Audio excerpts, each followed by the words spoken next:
ہوتا ہے اور پھر اللہ تبارک و تعالی ہمیں عید کی خوشیاں عطا کرتا ہے۔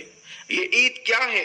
اللہ کے حبیب صلی اللہ علیہ وآلہ وسلم، دیکھیے اس کا نام کچھ اور بھی رکھا جا سکتا تھا، عید کے علاوہ اس کا نام کچھ اور بھی رکھا جا سکتا تھا، اس لیے کہ خوشیوں کو الگ الگ نام دیا جاتا ہے، مسرت ہے، شادمانی ہے، کیف ہے، سرور ہے، لیکن حضور علیہ السلام نے اپنی امت کو عید کا نام عطا کیا، خوشیوں کے دن کو عید کا نام عطا کیا۔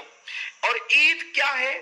عید کہتے ہیں عید عود کرنے کو، یعنی پلٹنے کو۔ ہم کہتے ہیں نا کہ بخار عود کرایا، یہ چیز پلٹ کر آ گئی، تو چار بار پلٹ کر آتی ہے۔ عید کہتے ہیں وہ خوشی جو بار بار پلٹ کر آئے۔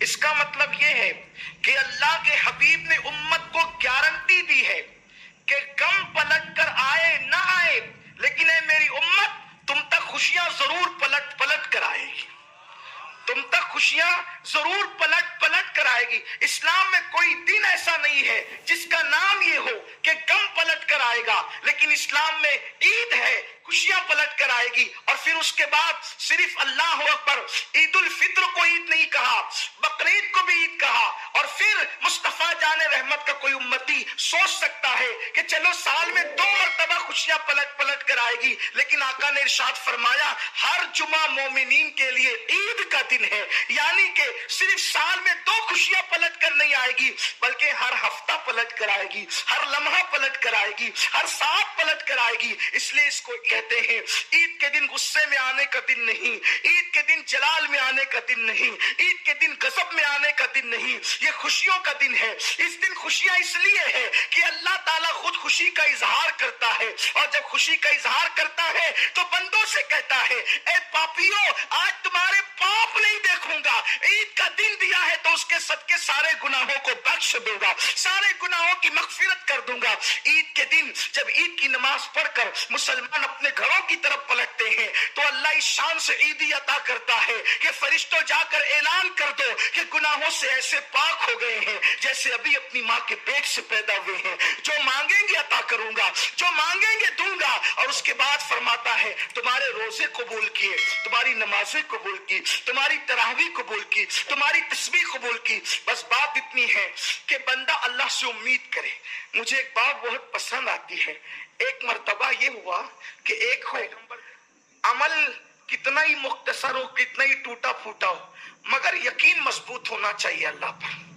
ہاں، عمل کے معاملے میں ہم کمزور کبھی ہو جائیں تو ہو جائیں، لیکن یقین کے معاملے میں کبھی کمزور نہیں ہونا، یہ خاص بات یاد رکھیں۔